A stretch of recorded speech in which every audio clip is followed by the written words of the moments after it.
Question number 6 था आपके पास। इन्होंने कहा आपके पास given the linear equations 2x plus 3y minus 8 is equal to 0। कि आपके पास एक लीनियर इक्वेशन आपके पास क्या है, गिवन है। ठीक है, इन्होंने कहा आपके पास गिवन है राइट अनदर लीनियर इक्वेशन। आपको क्या लिखनी है, दूसरी लीनियर इक्वेशन आपको क्या करना है, लिखनी है खुद इन टू वेरिएबल्स। किस वेरिएबल में, आपके पास टू वेरिएबल्स के अंदर, यानी कि such that the geometrical representations of the pair is formed is. इन्होंने कहा अगर आप उसका जियोमेट्रिकल रिप्रेजेंटेशन कर रहे हो तो आपके पास क्या बनना चाहिए, इंटरसेक्टिंग लाइन बननी चाहिए, पैरेलल लाइंस बननी चाहिए, और आपके पास क्या है, कोइंसिडेंस लाइन बननी चाहिए। मतलब आपके पास एक तो आपके पास linear pair of equation given है, देन आपको अलग अलग आपके पास जो सेकंड होगी जो आपको खुद लेनी है वो आपको ऐसी माननी जिसमें आपके पास एक लाइन अगर आप मान रहे हो pair of linear equation two variables का, तो आपके पास इंटरसेक्टिंग लाइन नो बने।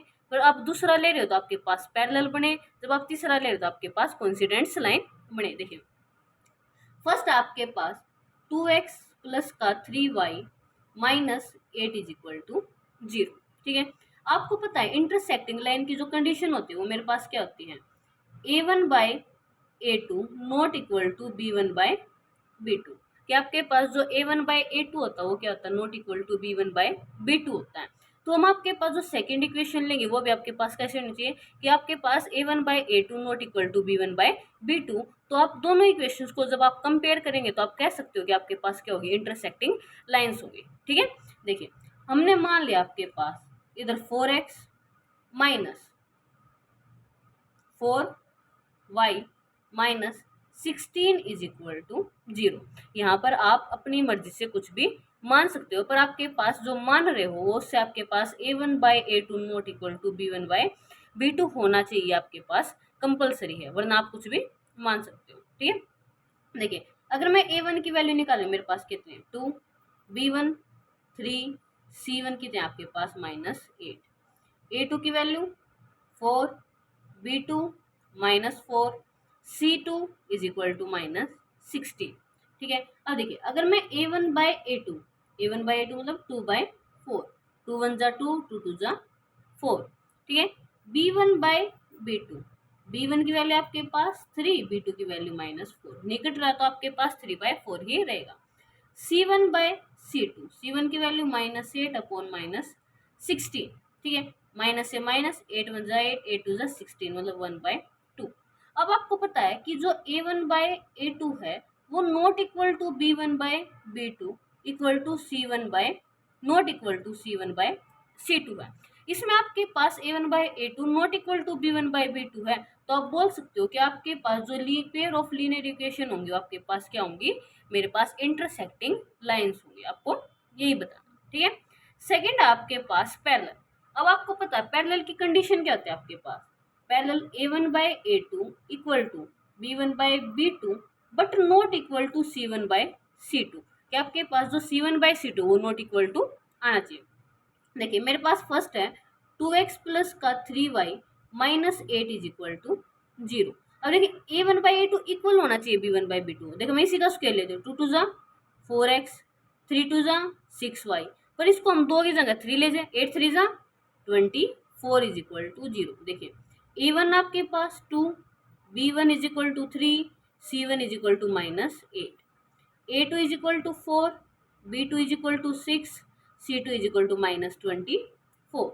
अब a1 बाई a2 कीजिए, a1 बाई a2 मतलब 2/4, तो आपके पास कट के कितना है 1/2।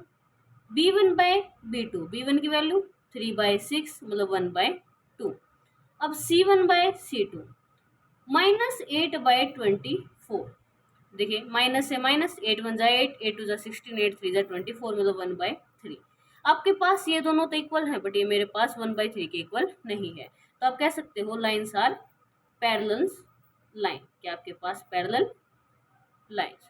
ठीक है, अब थर्ड देखिए, थर्ड में इन्होंने कहा आपके पास कोइंसिडेंट्स लाइन है।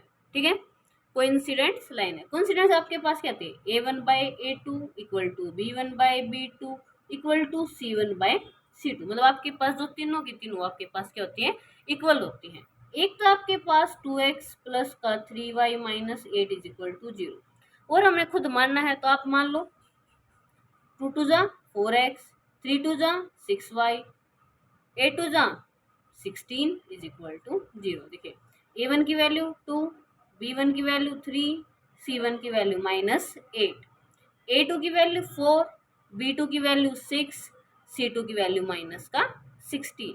अब आप A1 बाई A2 कीजिए। A1 बाई A2 मतलब 2/4, मतलब आपके पास कट करने के बाद 1/2।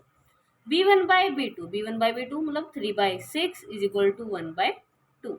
अब आप C1 बाई C2 करें, -8 बाई -16, माइनस से माइनस 8 टू जा 16 मतलब 1/2।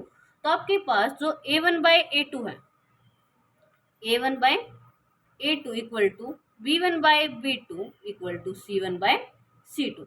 तो आप बोल सकते हैं आपके पास जो फर्स्ट में जो आपने इक्वेशन मानी थी वो आपके पास क्या बना रही है, इंटरसेक्टिंग लाइन।